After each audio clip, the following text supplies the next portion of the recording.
Hello, great people. As you guys can possibly see right now, I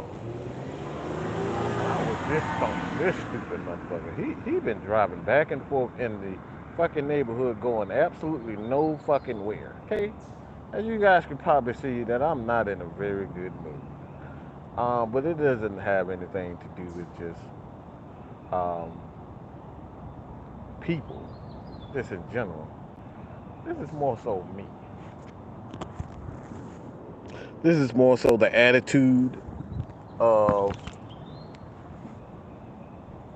um,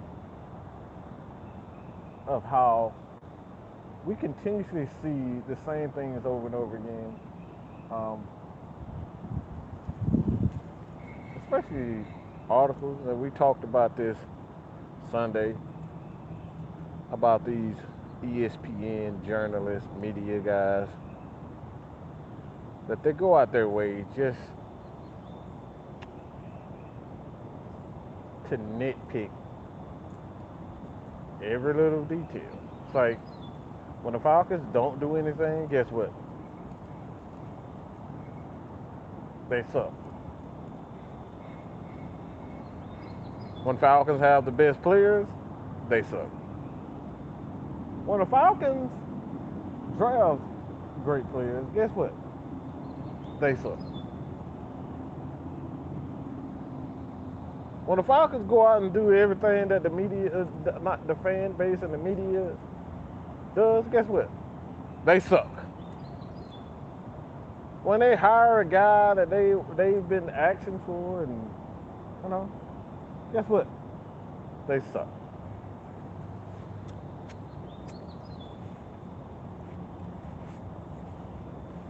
So it got me really thinking about this. Really thinking about this hard.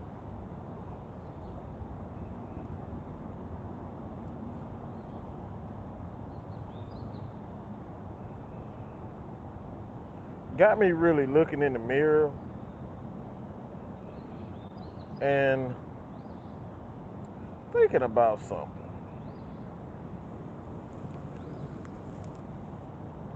And what I've been thinking about is me. Yeah, I've been thinking about me. Hey, what do you have? Matt Mike thinking about himself. Ain't that something? But the reason why I'm thinking about me, because I want to take this time out to say something.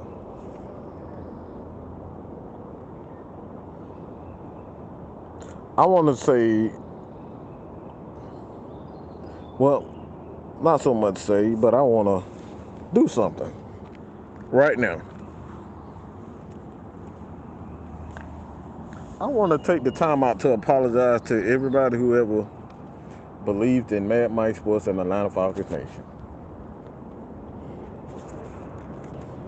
I want to take the time out to apologize to every last one of you guys.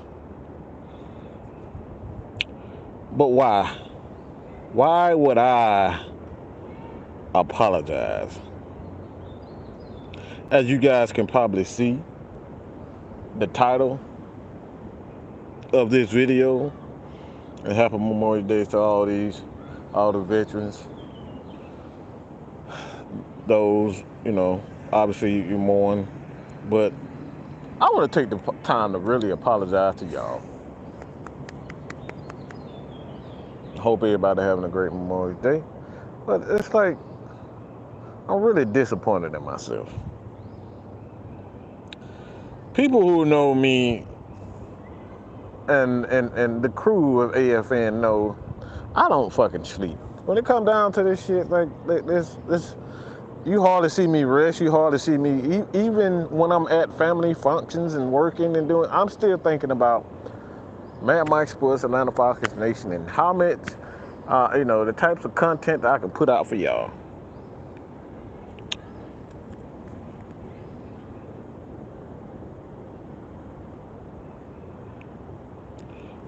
And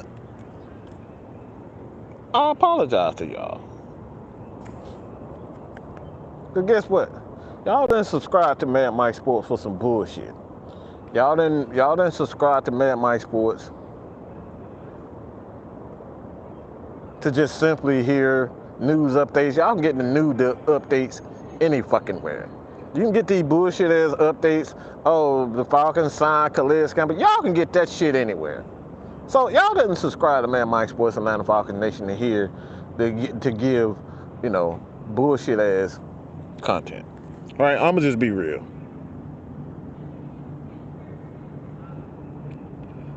Y'all didn't subscribe to us so y'all can hear us say, guess who the Falcons signed today? Hey, hip, hooray, y'all subscribe. Obviously because you enjoy what we do, but you subscribe to us because we tell the truth. We don't sugarcoat. We give you the facts, the stats, and the truth.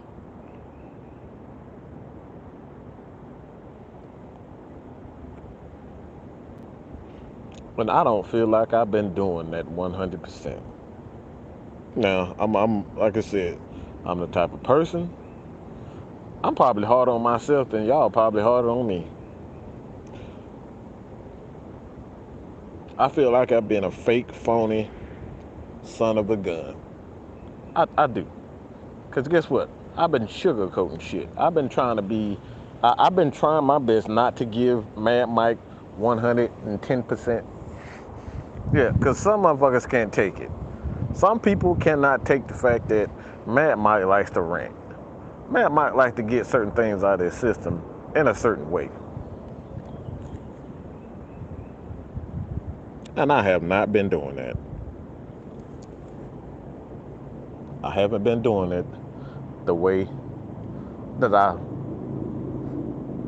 started out.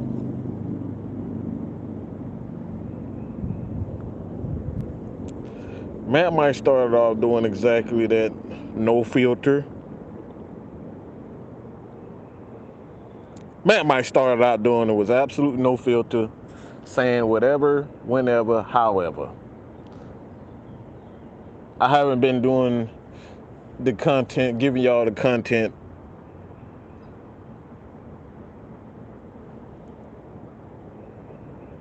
one of the main reasons why y'all even support us. Haven't been giving it to y'all like that. But guess what? We had a couple of incidents. We had a few incidents. Little run-ins too. Where we were given a black eye. Yeah, people try to give us black eyes and stuff like that. Try to say our content is negative because we challenge their viewpoints. So we're labeled negative content creators and bad content creators because we challenge opinions. Yeah. So guess what? Man, Mike is human. AFN, we human over here. So it's like, all right. Naturally, I was like, okay, all right. Since y'all had that, we have a few people, and not so much. Had a few people say, yeah, I don't like that way you do this, Mike. I don't like the way you do this, K-Styles. I don't like the way you do that one. I don't like the way you do this, Miss Maggie. Y'all a little bit too in your face. You can't be getting on people because they say they like Lamar Jackson. You can't do this. You can't do that. So guess what? We naturally came back. We naturally scaled back from it. Yeah, we satisfied a few people. But guess what? Still left that empty fucking void for me. It still left that empty ass void for me because I wasn't saying exactly what's on my mind all the time. Just trying to make that one or two people happy. So guess fucking what? I don't give a fuck no more. Okay? Let me say this loud and clear. The madman is back, and he is not going anywhere else. He's never going away. The mad one is here. Fuck being nice. Fuck your little feelings. If what we say offends you, if you feel like we're being negative, our content is not for you. So fuck off. The mad man is here to stay. More rants, and you're gonna get him exactly the fuck how I feel. The mad man is here. Nothing is going to stop him from speaking his mind, speaking loud and clear, and I'm not clearing up shit. If you don't want to sit down and have a conversation with us, if you don't want to sit and message us, like you heard my brother Jerome, aka Mr. Larry, you know who you are. When he went out and said yesterday, what did he say? That our messages, our platform is always open. These guys will sit down and have a conversation with you. If you don't want to have a conversation and talk this shit out, fuck your feelings.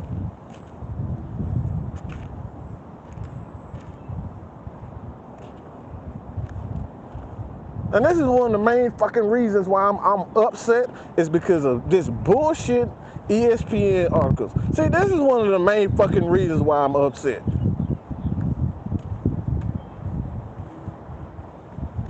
You bitches wrote a whole article and you guys, y'all went out of y'all way time and time again, all season long, talking about the Falcons don't want to win because they didn't go out and get Lamar Jackson, or they didn't get this guy, or they didn't draft that guy. That the Falcons didn't want to win because they weren't making moves. And then here we go, the Falcons make moves. Guess what? Guess what you bitches do? Complain about the moves that they made. Spent well over $130 million in the offseason, and now you motherfuckers talking about the Falcons don't want to move, want to make moves. That's the shit I'm talking about. You can't make everyone happy. You can't make everybody happy. The Falcons spend over, nearly $200 million in one offseason, and guess what? That ain't good enough. That's not good enough for y'all.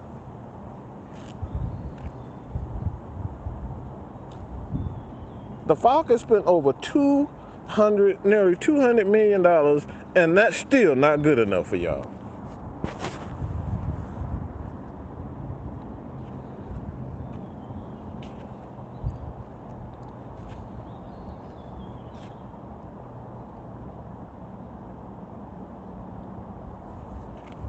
That's the shit I'm talking about. You motherfuckers are mad because the Atlanta Falcons didn't get Lamar, so your bitch complained for 2 months fucking straight. Had every fucking, from Fox to ESPN to CBS, everybody said they don't want to win because they not spending money and they didn't go get this player and they didn't do this shit and they didn't do this. They didn't get defense. Y'all said for years that the Falcons wasn't going to go out and sign big players in free agency on the defensive line. Y'all didn't want to improve the offensive line. You didn't want to improve the defensive line. Y'all said that Falcons weren't serious. And then when we go out and invest in the fucking trenches, you bitch motherfuckers say that this is not good enough. That this is the worst offseason that they've had in a long fucking time. That this is the worst offseason. They invested in the trenches like you guys been bitching and complaining about. And that's not good enough. Two of the biggest issues with this Atlanta Falcons team for the last 10 fucking years or so under Matt Ryan Dan Quinn and Thomas Dimitrov, has been offensive line and defensive line. And now we go out, we draft a young stud, an offensive lineman, and Matt Bergeron. Guess what? That shit wasn't good enough. Bringing in the Calais Campbell, a Hall of Fame a defensive lineman, and guess what? That shit wasn't good enough.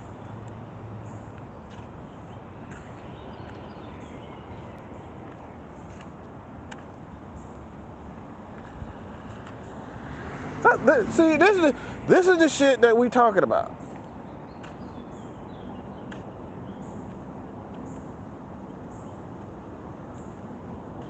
When the Falcons don't do anything, y'all nitpick and say what the fuck we can't do and what we not gonna do.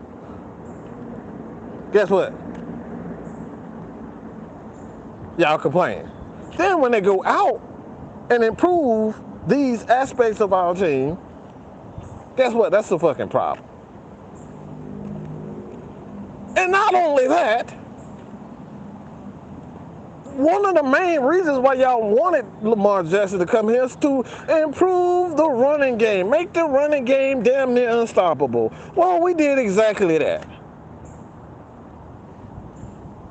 We drafted the best running back in the fucking draft, and guess what? You motherfucking mad because this steroid janky chicken ass D Hopkins. And I said what the fuck I said. He's a steroid head. He's a selfish steroid head. And this is proven. He's already been suspended for it. So fuck you if you don't agree.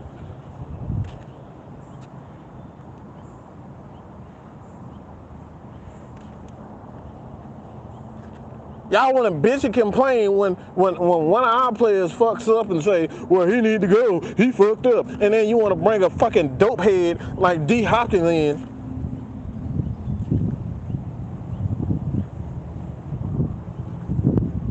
Like this is the shit we be talking, this is the stuff I be talking about.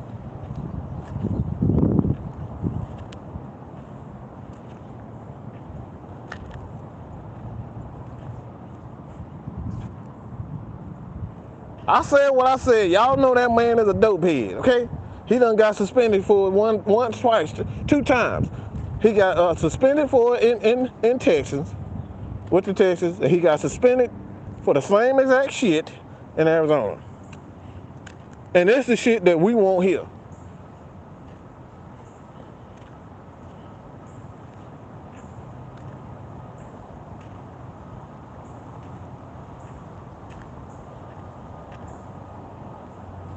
And then you want to draft, you want us to go get a fucking quarterback like Justin Fields who can't throw a fucking bullet into a goddamn cup. If you put a bullet in this motherfucking hand, he wouldn't be able to put the shit in the fucking cup. This is how inaccurate this motherfucker is. He would rather goddamn juke and run with the damn bullet instead of put the shit in the fucking cup. And this is what the fuck we want as a quarterback?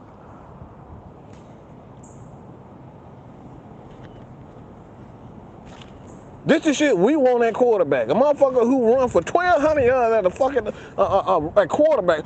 Who the fuck at quarterback running the ball for 1,200 yards? That's not a damn quarterback. It's a fucking running back.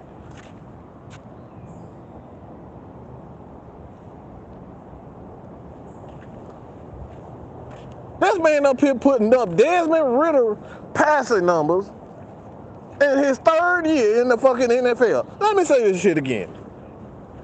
This motherfucker is throwing Desmond Ritter rookie passing yards in his 3rd year as a quarterback, and we up here talking about whether or not Desmond Ritter is the real thing. It's the real deal. The fuck are we talking about, people?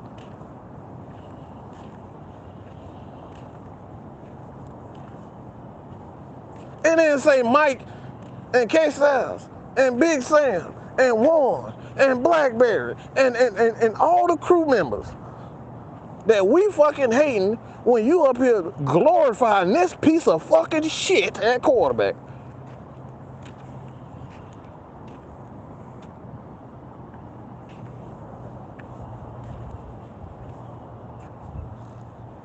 You got a piece of shit quarterback who can barely throw the ball over 2,500 yards, and we saying, I don't believe in Desmond Ridder.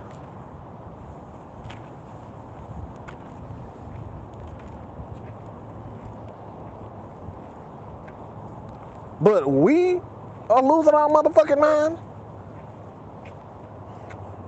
Mad Mike is negative.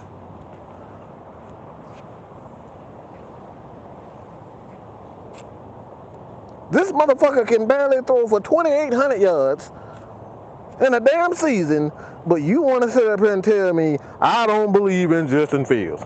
I don't believe in Desmond Ridder.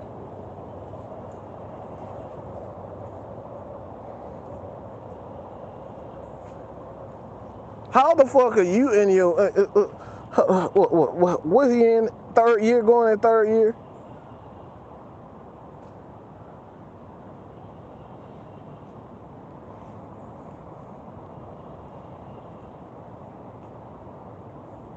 Yeah, he going to his third year. This motherfucker still ain't threw the ball over 20. Excuse me, I gave him too much credit. He hasn't even thrown for 2,500 yards.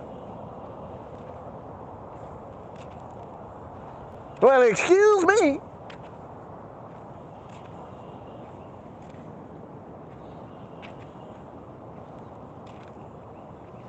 This bullshit that we seeing in Chicago and had a motherfucking nerve to say he's a top 15 quarterback in the NFC, in the NFL, excuse me.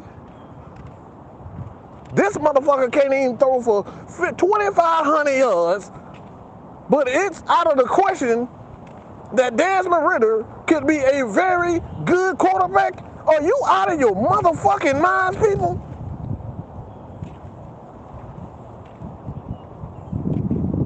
This motherfucker threw for 2,200 yards, and we up here talking about whether or not Desmond Ridder is good enough at quarterback.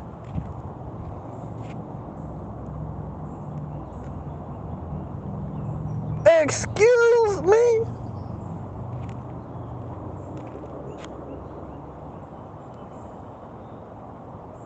Yes, excuse me. I gave him, all right, he going into his third year. Justin Fields is. But we are wondering whether or not Desmond Ridder with a Kyle Pitts, with a Drake London, with a Mac Hollins, with a Tyler Algier, with a Bijan Robinson, with a Jonnu Smith, with an offensive lineman like the best guard in the league, and Chris Lindstrom, one of the better offensive tackles in the league, and Jake Matthews, Caleb McGarry, a Dahlman who's good in the run game. He is steadily improving. But you trying to tell me that it's ignorant to believe that Desmond Ridder can't pass for 3,000 yards? Are you out of your fucking mind? What kind of crack y'all on? Because I want to sell some of that shit y'all on. Because I read some good shit because everybody believe it. We got Falcons fans masquerading and going from platform to platform to platform, Instagram, they going to Twitter, and secretly dissing this man, and we know who the fuck you are. We got eyes everywhere. We know exactly who you guys are. Because we in them comments too. Believe that. We everywhere. We see everything. We see. These people secretly dissing Desmond Ridder be so quick to pump up a Justin Fields who cannot pass for over, this man can't even hit 2,500 yards passing yards, and we up here wondering whether or not Desmond Ridder if he can be the real deal. Or not even the real deal, he can be adequate. And this is what Sam always says. Sam say this shit all the time. And not just Sam, this is the stuff we talking about. We always lower the standards. Well, I've heard one and so many. We lower the standards for people that we love to big up people to diss The players that we don't like. Where on the fucking God green earth do you get praised for not doing a goddamn thing? You can't even, look, at your job, you at least got to show the fuck up to get paid.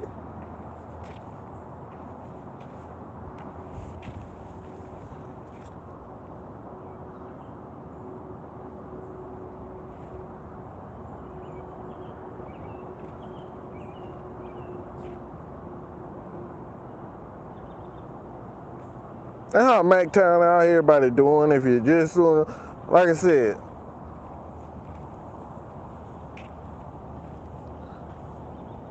Mad Mike is back. Senator Palpatine is here. I don't give a flying fuck about anybody's feelings from this point on. Because obviously they don't give a damn about the Atlanta Falcons. They don't give a damn about Atlanta Falcons fans. So why should I care about all these fake ass Atlanta Falcons content creators and fans out here who won't even take up for their own players?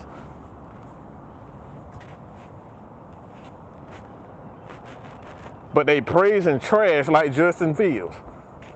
How the fuck do you got, you gonna tell me with a straight face, it's 32 starting quarterbacks in the NFL, and Desmond Ridder was ranked 40?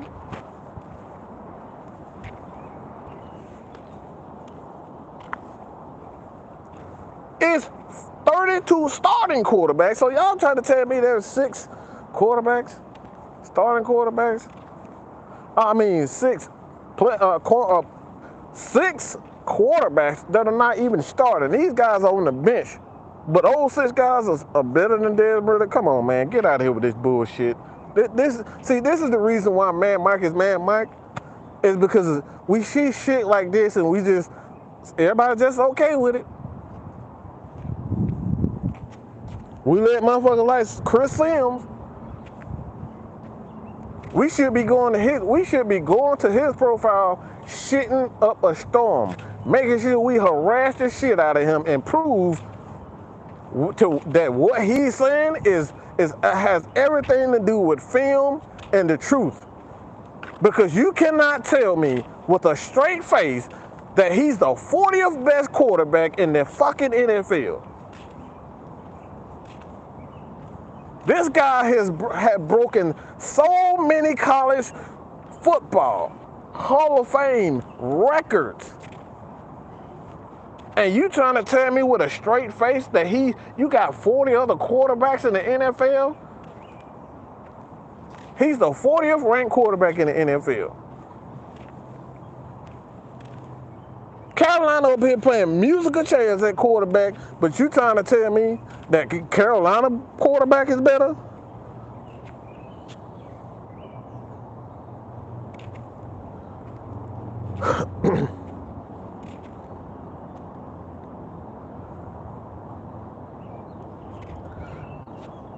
And one of the ones that said is better than Ridder is on our team, and he's backing up Ridder.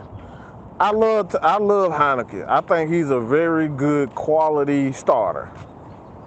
But to sit up here and tell me that Taylor Heineke has more talent than Desmond Ridder is a fucking farce. This is the stuff we talking about, and we just let this shit. We got these content creators that claim to be football experts. Oh, I go to the draft days. I go to the draft scouting days and look at these guys. I know what I'm talking about. Desmond Ridder sucks. You gonna try to tell me that Taylor Heineke is better than, more talented than Desmond Ridder? See, this is exactly why Mad Mike goes mad. This is why the fuck I go. This is the reason why I rant, is because of shit like this. This is the reason why I've said time and time again, why the fuck should we trade 3 first round picks to Baltimore Ravens to trade for Lamar Jackson when nobody wants him?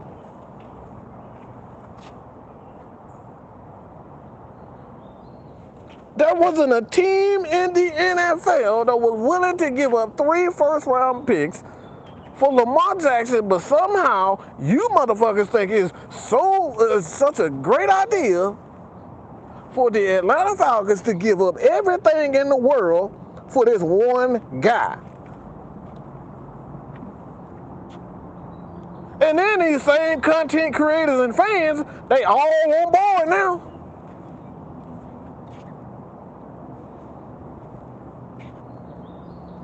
Now they creating content talking about, oh man, Desmond Ritter, he's gonna have all the weapons around him to be successful this year. You hear him saying? You hear every last one of them. You hear every last one of them. The Smithies, the Lowe's. I love one time for the fan. I love out of your Falcons, man. So shout out to them.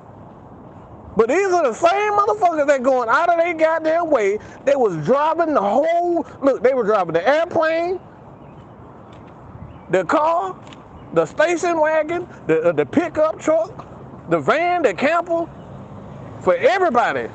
For the Falcons to go up here and trade for Lamar, and then all of a sudden, they making content saying, I always believe, oh my God, I always believed in Desmond Ritter. Desmond Ritter's going to have all the weapons. Huh? Why are you saying that now, huh? You want to explain to the people why are you saying that now? And you couldn't believe that in the freaking beginning? Did you have a hard-on for these guys? Did you have a hard-on for Lamar? Did you want to recreate the Vic era? This is what we wanted? Oh, you don't want to speak on this because, yeah, that's old news. Yeah, that's old news. We gotta support the Falcons now. That sounds very familiar.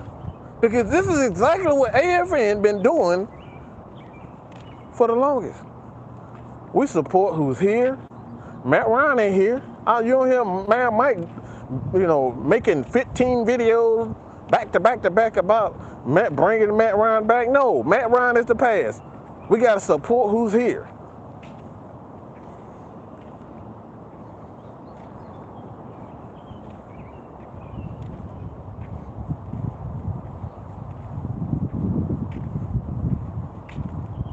These same content creators are all on board, all about.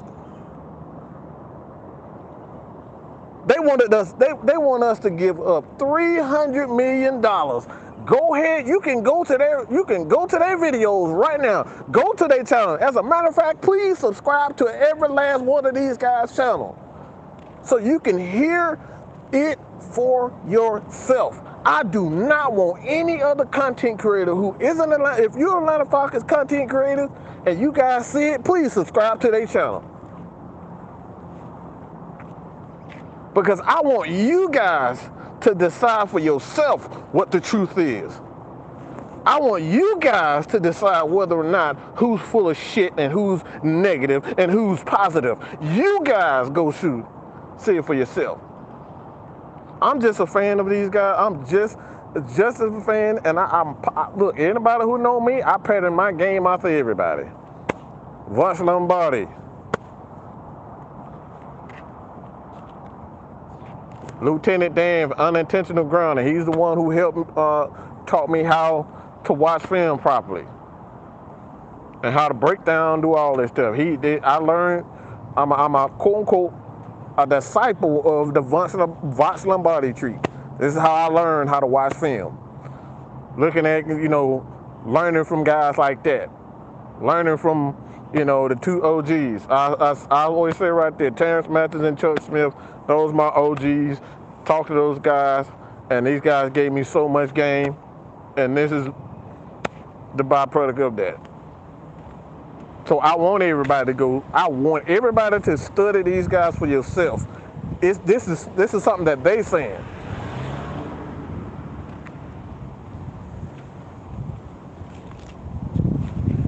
Just saying, people.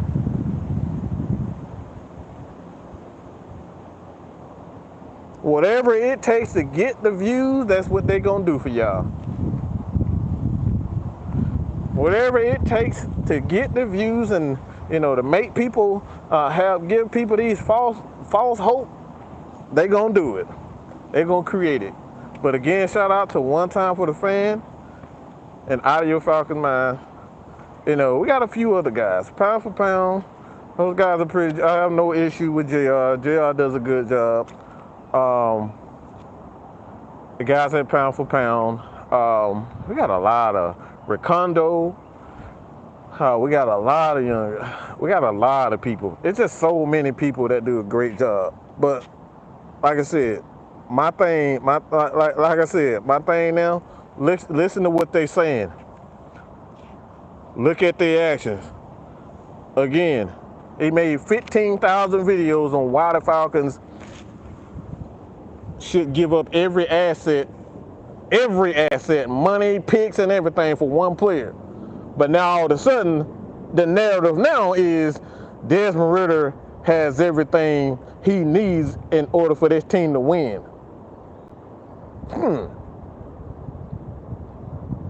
Do you guys? I got a question for the people in the. I got a question. What's up, Alice? How you doing, brother? That's my little bro. That's my little protege, little asshole. But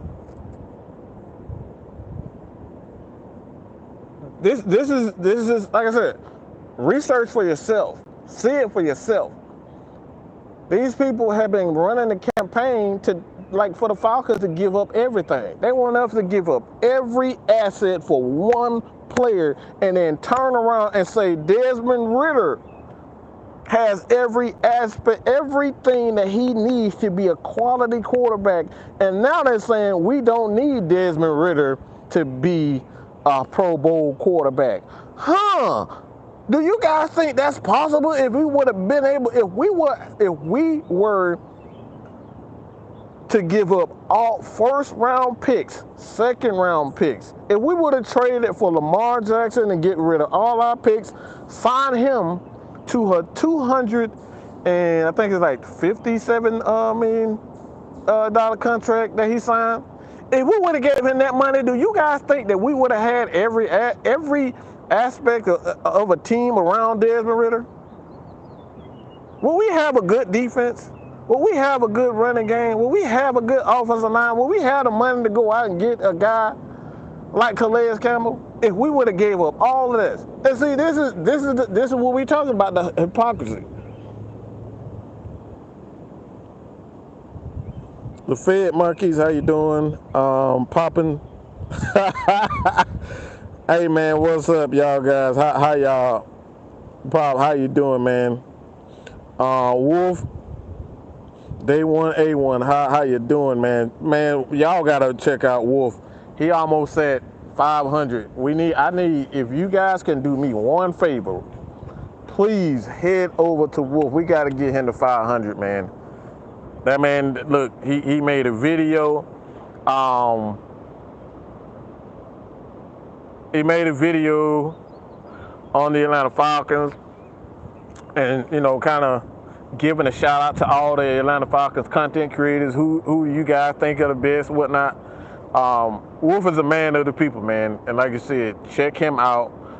He does a number of other content. Obviously, I think we know he's a UFC guy. If you up to UFC, he do a lot of UFC takes over there also. I'm a UFC guy myself. So if you're into that, wrestling, UFC, Atlanta Falcons content, Wolf is your guy. So please help that man get to 1,000, all right? At least right now at this point in time, let's help him get to, 500.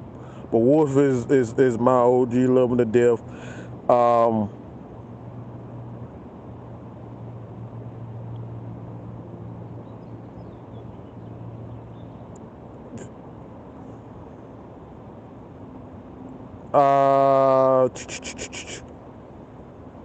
Yeah, Vosh is very good. Again, yeah, Vosh Lombardi is very good at offensive line and understanding positioning. He's a coach himself, so he understands offensive line and defensive line play. So Vosh Lombardi, go to his channel. I think he's well over 100 thousand. He works with Colin Cowherd's network now. So he kind of does that content. He does his own content, and it kind of works for them too. So he's a member of the Colin Cowherd family. So shout out to Vox for that. But like I said, if you want to understand offensive line play and defensive line play, Vox somebody is your guy.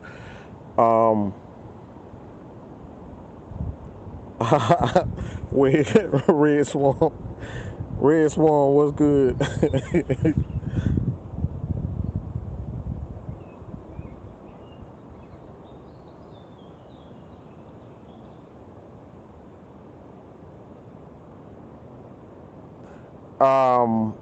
But like I said, man, this. Like I said, my thing is, like, if you're gonna be if you call yourself an Atlanta Falcons fan, but you don't believe in anything, Kevin Henderson was good.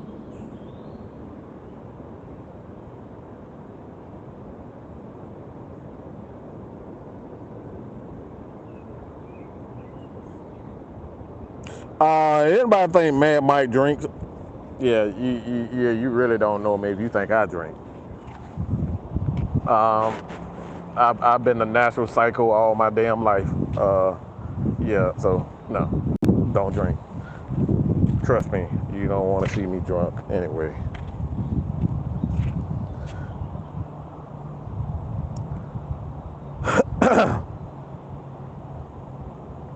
But like I said before, man, one of the things that's driving, and we're going to see, and like I said, the Falcons are now in a position where Falcons are in a position right now, especially in the NFC South. If they can stay healthy, the Falcons are easily, in my opinion, are going to be 1-2. They're going to be number 1 or number 2 in the NFC South if they can just stay healthy. Health is one of the biggest aspects of obviously contending for championships. But that's you look at Philadelphia last year. You know, they were relatively healthy. They kept their defensive line healthy. They kept their offensive line. Jalen Hurts didn't have a lot of injuries. The wide receiving core, they didn't have a lot of injuries. So they stayed healthy. So health is the number one factor in contending for championships. So if the Falcons can stay healthy, in my opinion, the Falcons will definitely be 1 or 2 in the NFC South. I think the Falcons, you know, with their schedule, obviously these guys are going to be going to have one of the better teams. And I think when you look at the coaching staff, and this is another aspect of the game that people just, I find it highly disrespectful, to be honest. I think it's highly disrespectful when it comes down to Arthur Smith. This is why I don't understand the hatred for this team. This is why I don't understand why people don't think Desmond Ridder can't pass for at least 3,000 yards. I mean, did you guys see Marcus Mariota at playing quarterback last year? He was pretty damn bad at quarterback. If it wasn't for those RPOs and those design runs, like a lot of those games that the Falcons were in, bro, like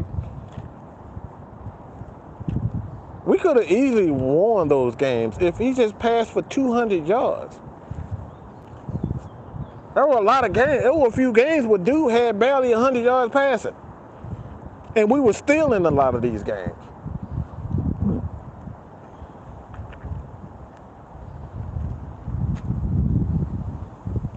And the Falcons won 7 games with Marcus Mariota at quarterback. The Falcons win 13 one-score games last year.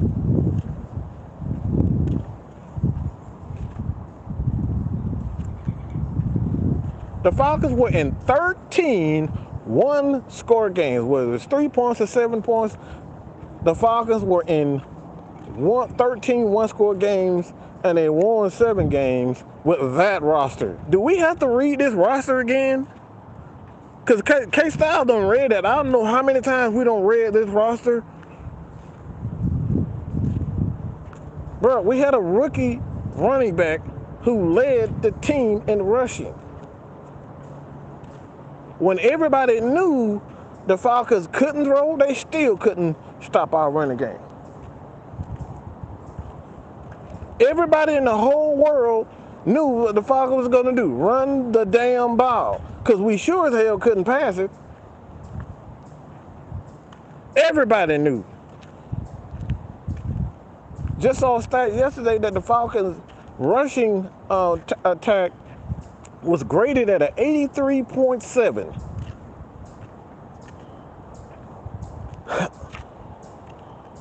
Highest in the league. The rushing attack was graded at 83.7.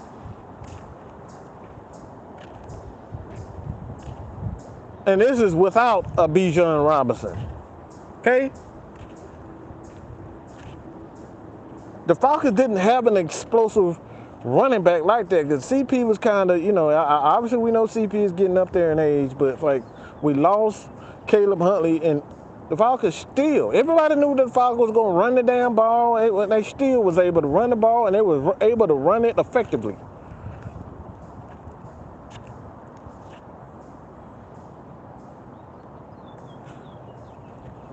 Everybody in the world knew that the Falcons was going to run the ball, either with Tyler Algier, CP, or Marcus Mariota. Everybody knew that.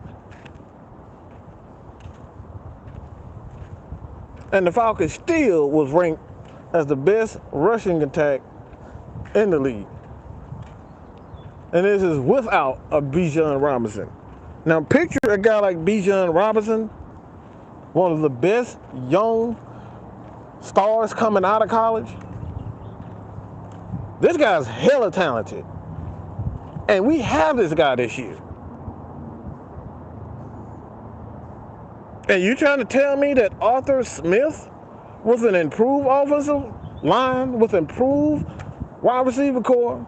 Bro, we had OZ is one of our major wide receivers last year. Okay, let me repeat that because some of y'all probably, eating some, they probably eating some damn barbecue beans. Y'all probably got a hot dog or a hamburger or something. Y'all probably grilling and you probably got loud music playing and y'all probably didn't hear what I said. But the Atlanta Falcons, okay, wide receiving core was led by Olamide Zaccheaus.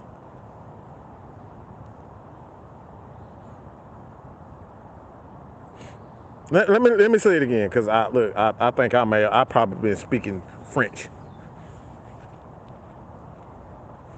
Yeah, maybe I was just talking French. I did take Spanish, but maybe I was talking French. The Atlanta Falcons passing game wide receiving core was led by Olamide Zaccheaus. And then we had a rookie in Drake London who was trying to find himself. And he came in off a little, he started off a little, he started off okay. He wasn't a world beater, but Drake came out pretty good and kind of, after a few fumbles and mistakes here and there,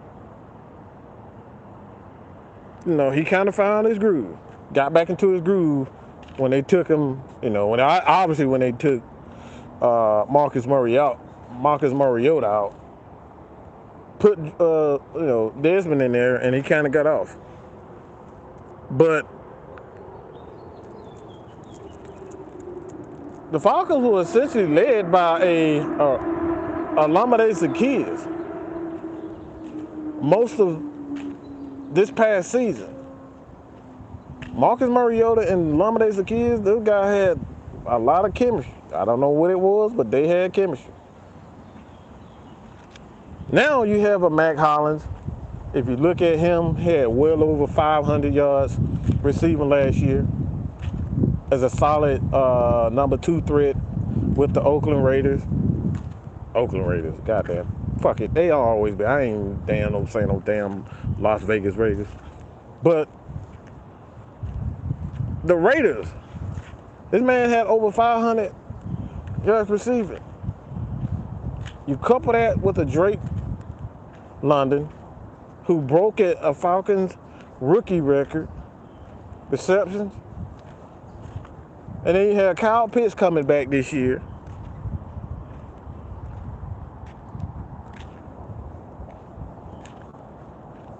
You got a Scotty Miller who can take the top off of any defense with his speed, his experience.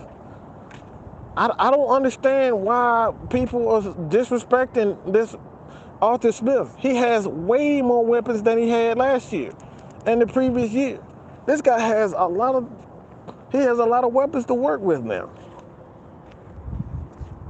So again, this is one of the reasons why I say with any writer, analyst, journalist that going and saying this guy's the 40th best, based on what?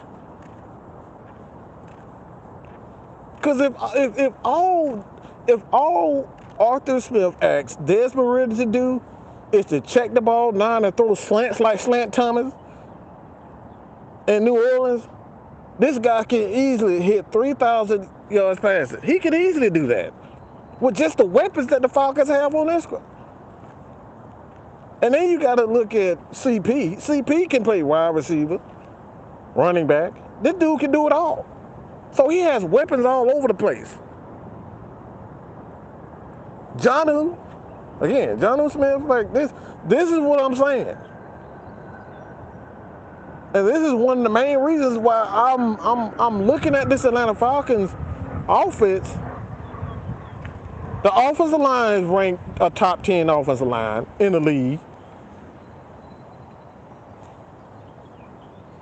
Several publications, well-respected publications, have the Falcons have ranked as the number 1 rushing attack, rating rushing attack.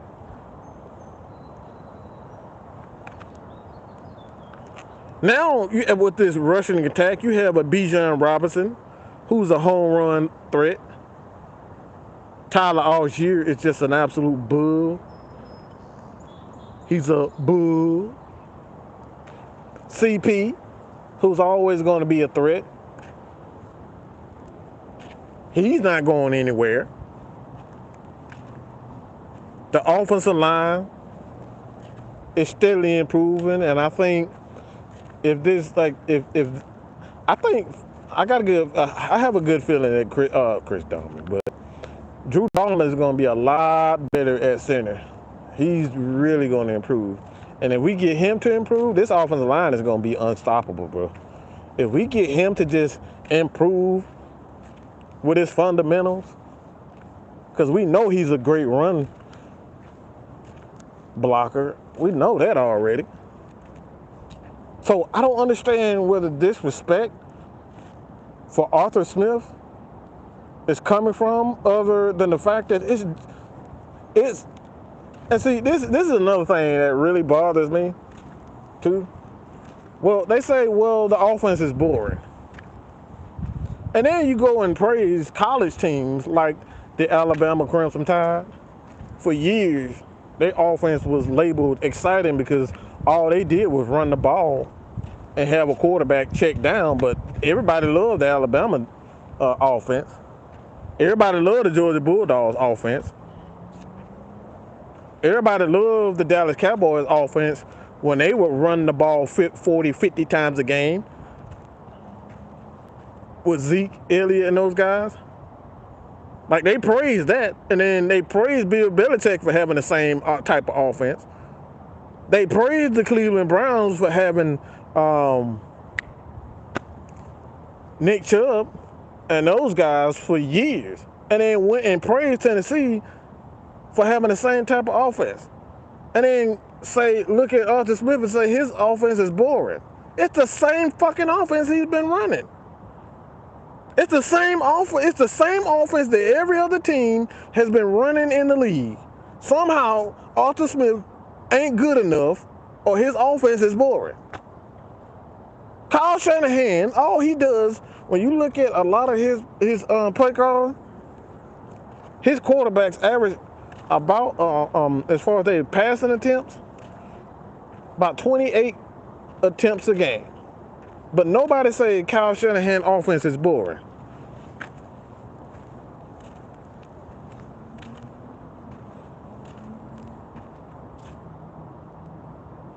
Nobody says that Kyle Shanahan's offense is boring. But somehow, when Arthur Smith does the exact same thing, he's boring. He hasn't proven anything. Of course he has.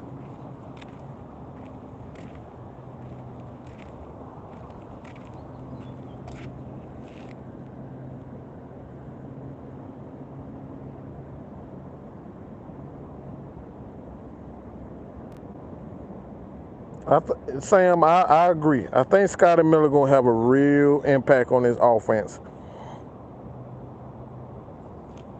Because one thing you won't be able to do, that seam route is gonna be wide open for Jonnu and Kyle Pitts. And if that kid gets one on one with a slot corner or your third or fourth best slot corner, he gonna eat them alive. Scotty Miller gonna eat that third and fourth corner alive. Not too many third and fourth corners have the speed to keep up with a Scotty Miller.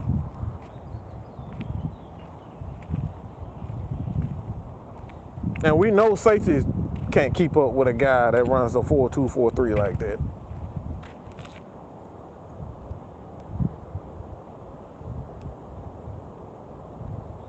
And I'm just talking about the offense. Kyle Shanahan uses a lot of uses a lot of motion.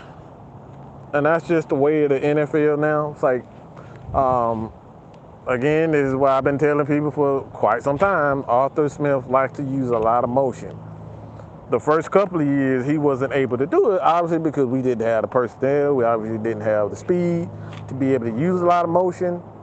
And this is something that Kyle Shanahan does. He's able to run those end arounds with guys like Scotty Miller. He's going to be able to do that with a Scotty Miller. He's going to be able to do that with a guy like Bijan Robinson. Put Bijan Robinson in the slot and then, let's just say, fake the handoff to Tyler Algier, who was in the background. Have Bijan Robinson coming around the edge. Fake it to Tyler Algier and then flip it to Bijan Robinson. These are the things that you're going to be able to do with a Bijan Robinson. You won't just simply have him lined up like a traditional running back. He may get a lot of Bijan Robinson may get a lot of unconventional carries. Let me say that again.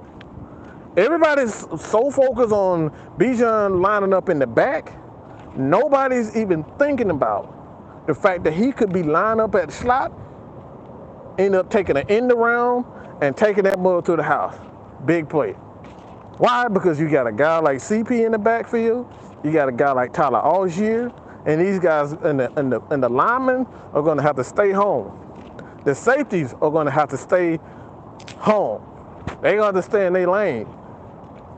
Because if they over pursue to try to get the Tyler Algier to crash down on Algier, all Desmond really has to do is hold that ball and flip it out to Bijan Robinson. And Bijan Robinson and CP in the open field is fucking insane. So again, this is one of the reasons why I'm looking at people when they say that Arthur Smith deserves to be on the hot seat and he's on the hot seat. Well, look. And he's not a good offensive coordinator, well, that's just stupid.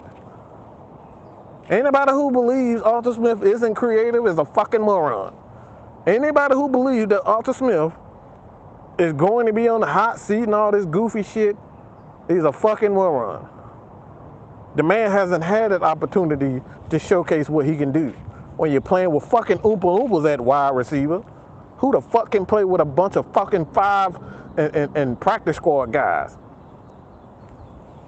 Y'all want him to succeed with a bunch of trash, but then go up here and praise teams like Arizona for having 3, 4, 5 wide receivers. You want to praise Jacksonville for having an explosive offense, but they done drafted every damn wide receiver in the damn book. Y'all want to praise Cincinnati because they got, what, 3, 4, 5 good wide receivers? And the Falcons are here playing with fucking a bunch of 5 receivers and saying, well, Arthur Smith sucks.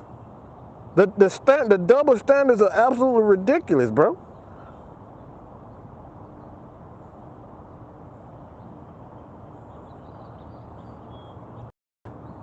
King Richie, that's what I'm talking about.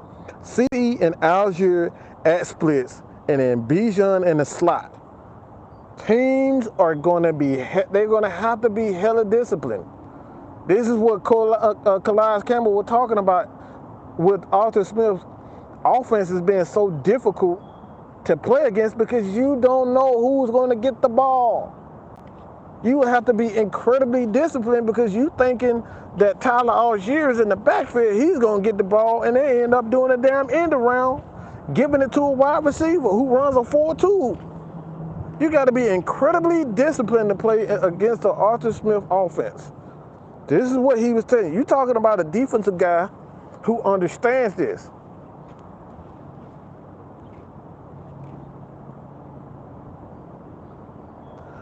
I don't know if Caleb Huntley, I think this is second time with his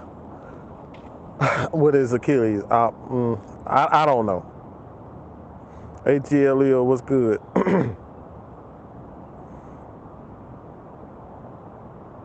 Marquise, it's creative. And see, these are the things that we're talking about. What Arthur Smith is doing with his offense is making sure that even if when his passing game isn't on point, he can always go back to what he knows best, and that's running the damn ball.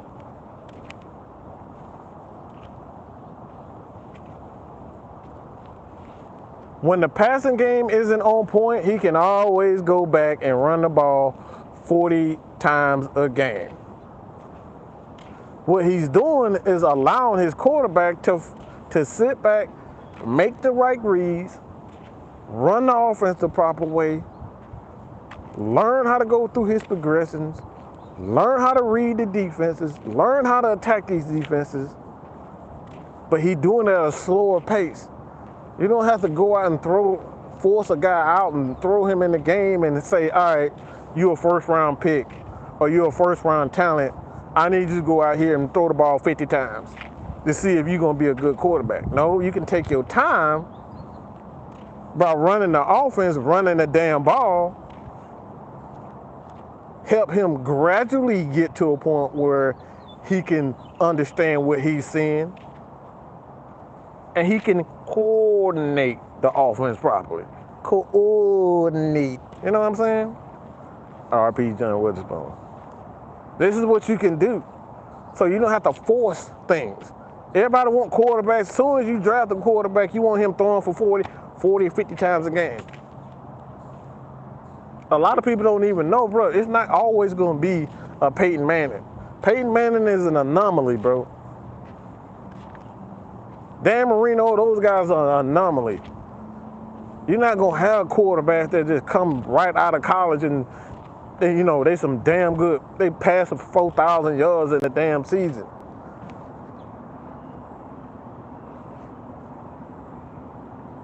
You're not going to see that a lot.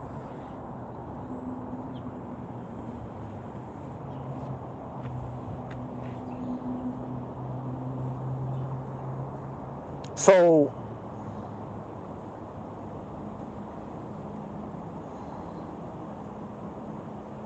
I mean, another thing too, King Richie, that's the thing. People always have these expectations for quarterbacks, but they don't even realize that Tom Brady, Matt Ryan, Russell Wilson, Eli Manning, all these guys. These guys had a gradual process to get to where they were. They didn't come in the damn league throwing it for 40 times a game, bro. Matt Ryan first got in the game. Well, Matt Ryan, his rookie year, I think his average was around 23 attempts a game. And I think that's a little bit high. But I think it was around 23 when the Falcons offense, when you brought in Mike Turner, I think Matt Ryan's passing attempts was like 23 passes a game, something like that. So when you look at that and average that towards, an average of a game, that's about 11 to 10 attempts each half, which is about 5 attempts per quarter. That's not a lot. 5 throws a quarter. That's how you want your quarterbacks to develop. You don't want to come and have him throwing the ball 15 times in a quarter.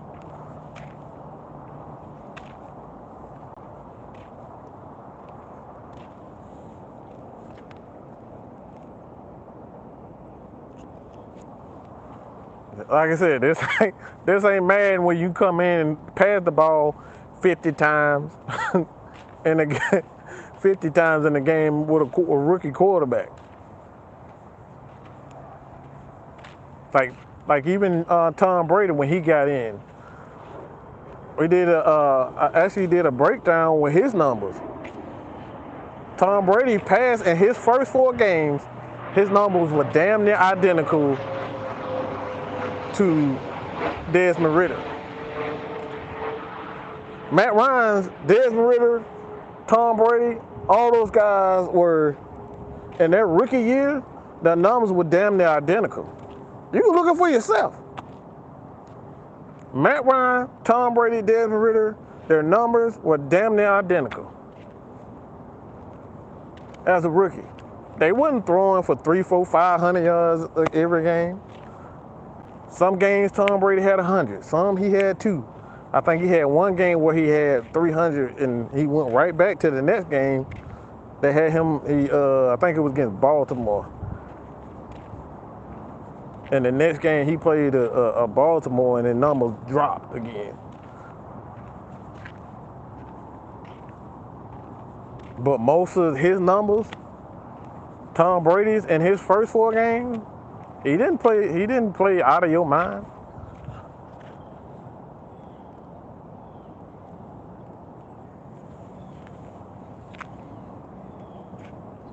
And like I said, that's the thing with these fans out here. Y'all just think, all right, we got this player and that player and that player.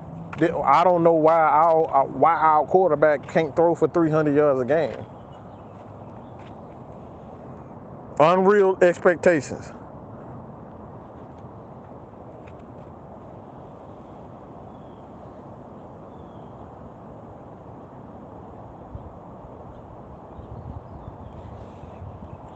And we saw what happened with Tom Brady. Like, look, let's keep this real.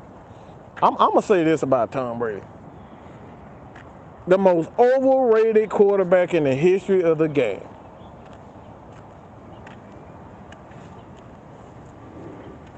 We saw last year they changed the rules for the DBs. Why? So it'll be easier for guys like Tom Brady, who dink and dunk, for them to be able to pass the ball. Because DBs can't even touch wide receivers off the jam now. You can't even touch a wide receiver. So guess what? Naturally, as a defensive coordinator, what you're going to tell your DBs to do? Back up. Play those cover 3s. Play those cloud coverage. And play some of those, a lot of cover 2.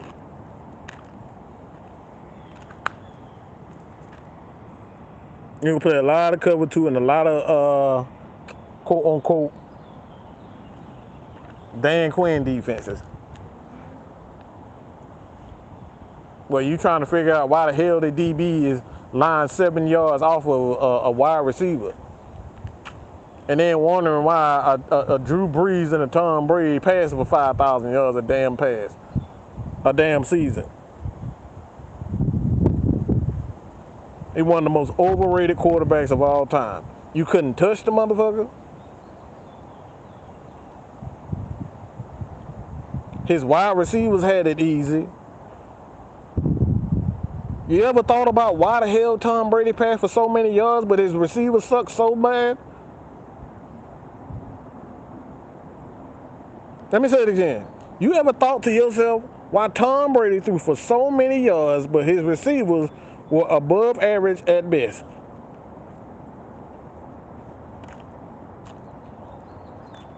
He had one wide receiver that was a Hall of Fame worthy, and that's Randy Moss.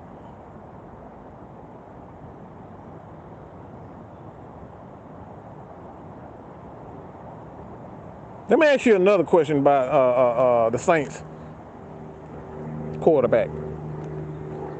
Name a wide receiver that's Hall of Fame worthy that he played with.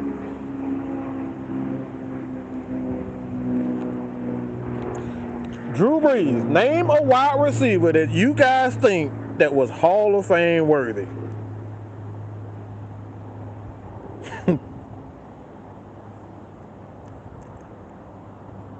Probably gonna have one or two of them. One. If you get name a wide receiver that you guys that Drew Brees played with that is Hall of Fame worthy. Colston? Nah, you think Marcus Colston is a Hall of Famer?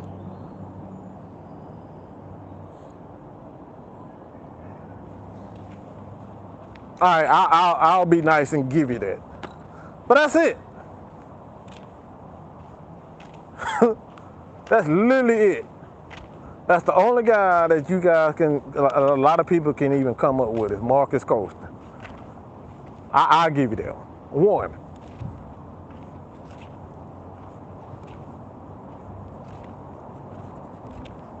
That's the problem. These rules, bro. Again, it's the rules. When defensive backs can't touch wide receivers, it makes it so easy for quarterbacks like Tom Brady, who don't have a big time arm, to make simple throws because you can't touch the wide receivers, which gives the DB, it forces the DB to sit back and do what? Play off.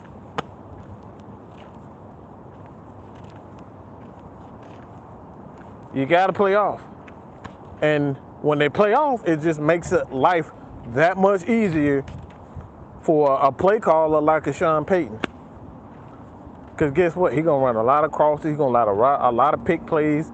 And they're going to run that.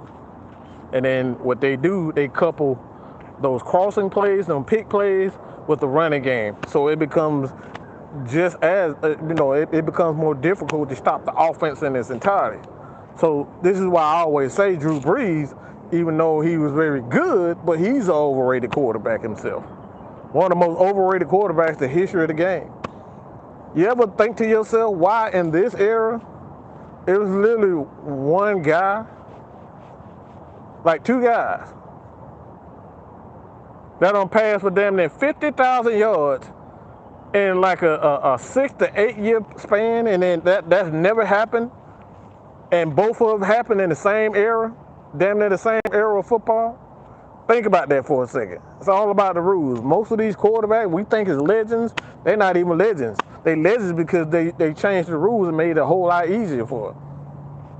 It made it so much more difficult for defensive backs. Defensive backs can't even touch guys.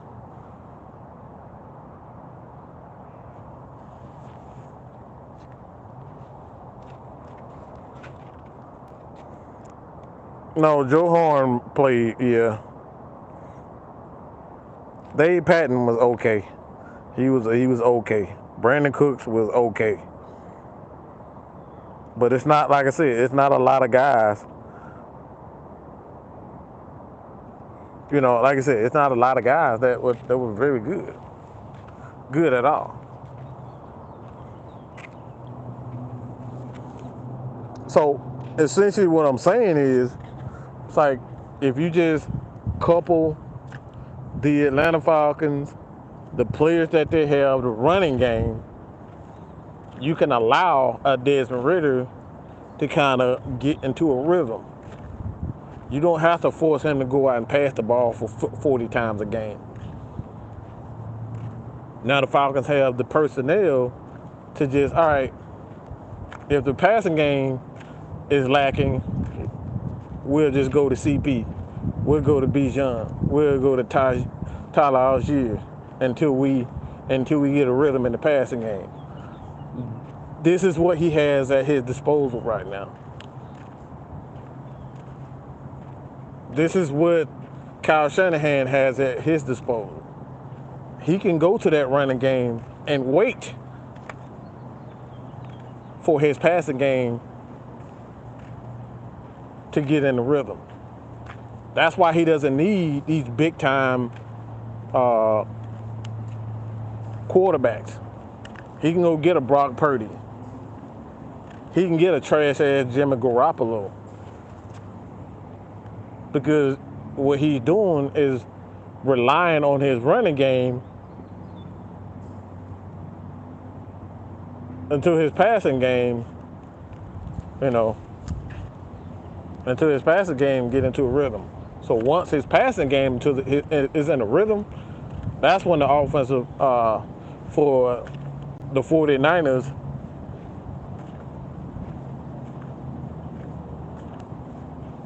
is so good, because he can always wait.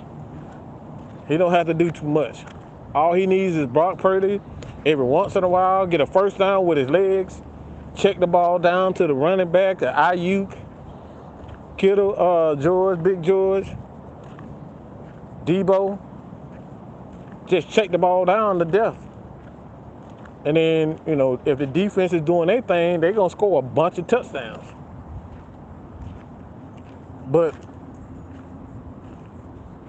the essence of what his offense is catered around is always having that security blanket. And that security blanket for Kyle Shanahan is the running game. And this is what Arthur is trying to build, that security blanket. Now he has that security blanket. He got 3 quality running backs now. He doesn't have to just, all right, Tyler, we're going to give you the ball 50 times in a game. Or Cordero. But now, an element that the Falcons just, I don't know why Falcons fans and a lot of journalists are not even focusing on this. People forget that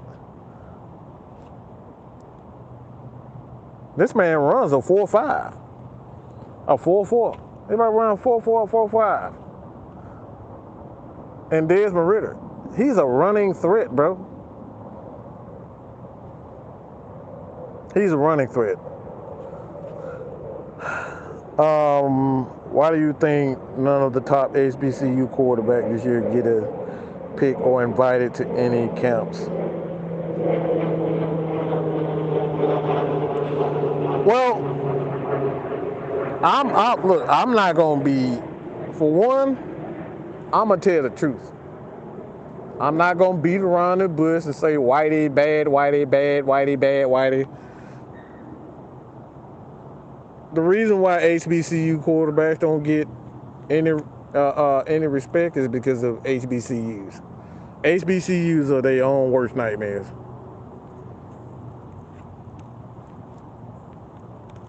HBCUs are their own worst nightmares.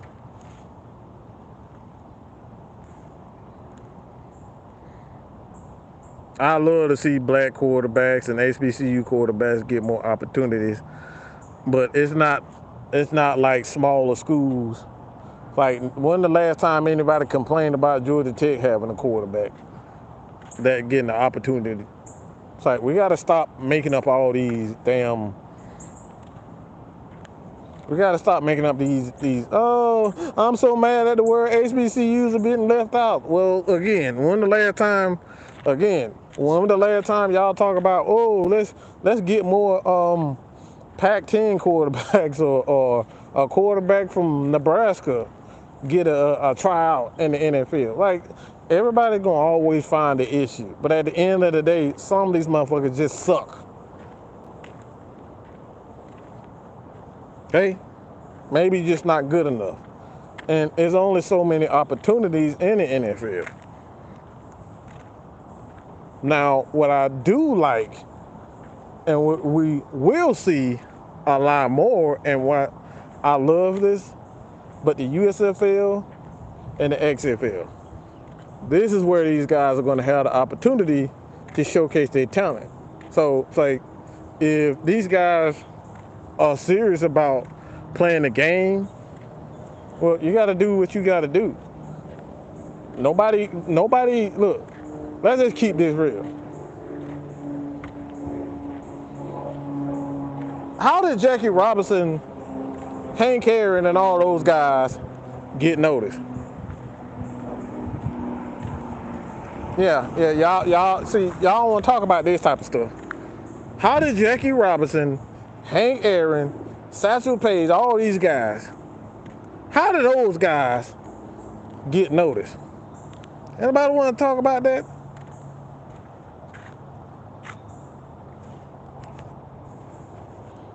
Yeah, that's a difficult question for y'all, huh?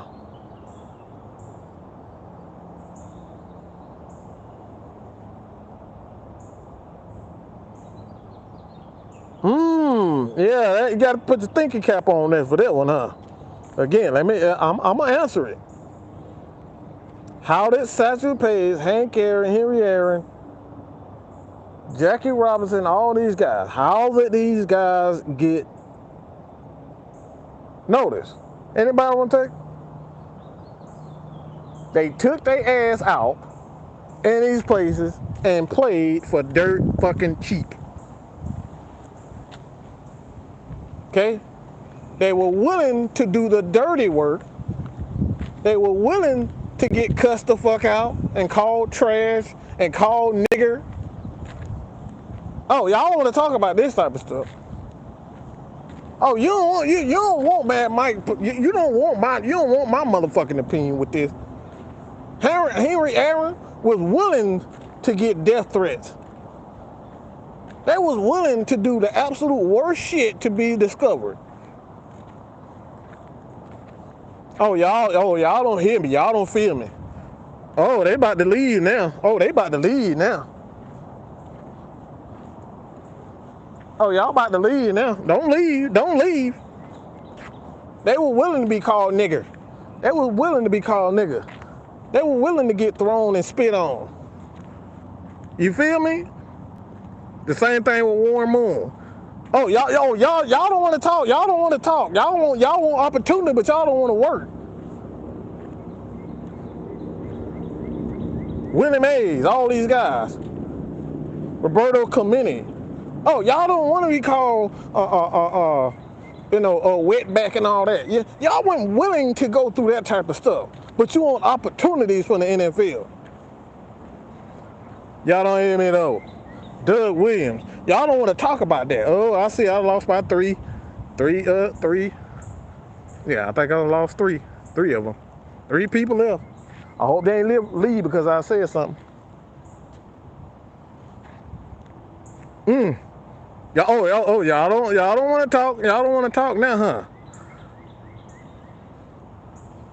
Everybody want opportunity, but nobody want to struggle. Nobody want to get called name. Nobody want to sit through all the pain and the struggle where they say you suck, Mike. Your shit is way too raunchy. Y'all don't want to sit back and try to earn the respect of the guys of your peers. You don't want to sit back and struggle for 3 years as a journalist writing articles and no motherfuckers even nobody even giving you a chance to read. Like, they won't even give you a chance to retweet your stuff. Y'all don't want to go through that type of stuff. Vita Blue, all these guys. Oh, okay. I'm just saying. All these motherfuckers want HBCUs to have opportunity, but nobody want to fucking struggle. I'm just saying, my nigga. Don't hate me. Don't hate the messenger. Sometimes you got to struggle. This is why I love a motherfucker like Taylor Heineke. Everybody want to say Taylor Heineke struggled, but guess what Taylor Heineke went through? He went through the motherfucking dirt to get to the NFL. This is why I love guys like D. Alford. Everybody want to look at D. Alford resume? Y'all don't hear me though. Nothing ain't gonna be given to you because you played in college. You gotta be willing to go through pain, suffering, and a lot of dirt, and be called any and everything. Everybody want opportunity, but no motherfucker want. Look, nobody want to be called names. Nobody want to be paying. Nobody want to be getting paid $3.50 per article each month. Yeah. Motherfucker want to pay you $8 a month to write articles that took you damn near 2 weeks to write. Oh, y'all didn't hear me though. See, that's the struggle about this content creator that y'all don't even know about.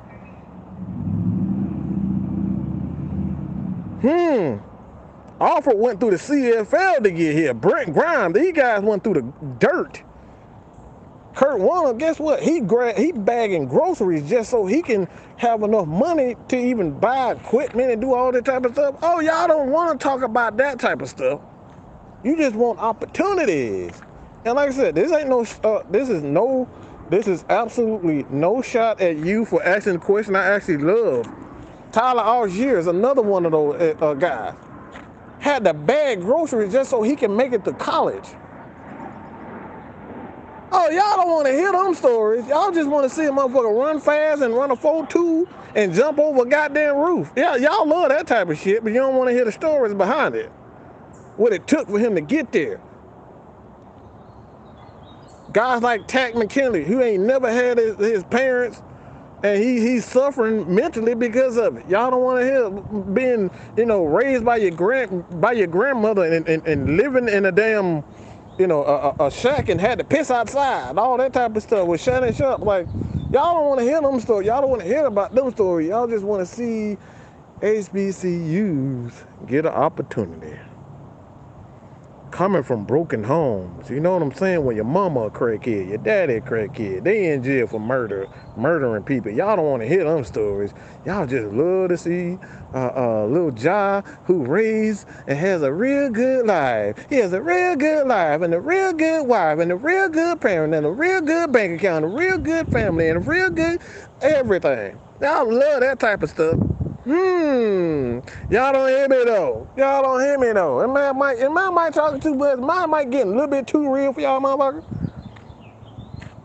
Everybody don't want all these pretty stories, JB. Everybody don't want all these pretty stories, but they don't want to go through the pain and the suffering it takes for you to even get to this point. Nigga, I feel that everything. Look, I'm gonna tell you, the only thing I did two things well. I was a great athlete, hell of an athlete. Okay? I was a hell of an athlete and I can run my motherfucking mouth. I was good at running my mouth. I'm a good shit talker. I've always been talented at running my mouth. My mama is a pastor. My mama was a pastor. God bless her soul, but my mama was a pastor. I've always been good with words. I've always been blessed. My dad is a hell of an athlete, played semi-pro baseball and football. My brother, my brother still holds several records at Central Michigan. My sister just got inducted into the FAMU Hall of Fame as a track star. So look, that's in me. This is in me. Sports is in me. But again, that's all I've ever done. Well, I feel that damn near everything, bro. I've done and failed at everything. But that's what happens. You fail, you keep getting back up. Sometimes the HBCU players are they're not going to get shots. You got to make your shot, bro. Hey, man, I told y'all I'm getting PTSD. I'm getting PTSD. I'm just saying. This man, a lot of people was raised by their uncle, grandmother, friends or family. Like, look, one of my best friends, man, I ain't had money like that. My parents didn't have money like that. She had money like that. She was making like $30, $40 an hour being a nurse. So I was privileged. I had an opportunity, like she paid for a lot of my stuff that I couldn't afford to play basketball and football and baseball and get my ROTC uniforms and all that type of stuff. I didn't have that opportunity. So again, I understand what a lot of these HBCU players, I do empathize with it, but sometimes you got to go the long route, and in order to get where you need to go, you got to go the long route. Like I said, a lot of these guys, like Taylor Heineke, they didn't get an opportunity. My nephew dad,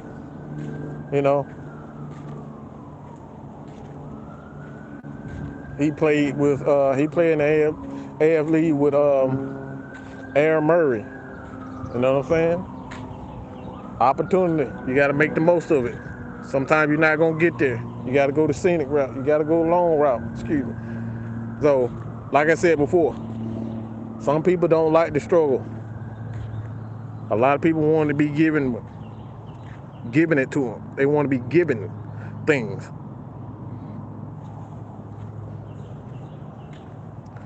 Just saying. I hope I ain't ruined y'all. I hope I didn't ruin y'all Memorial Day with all this bullshit talk. Just saying. Like I said before, man, the nice Mike is dead. He dead and gone. I don't want them. Y'all gonna get the real Mike from this point on. If you don't like the content, it's easy for you to not watch.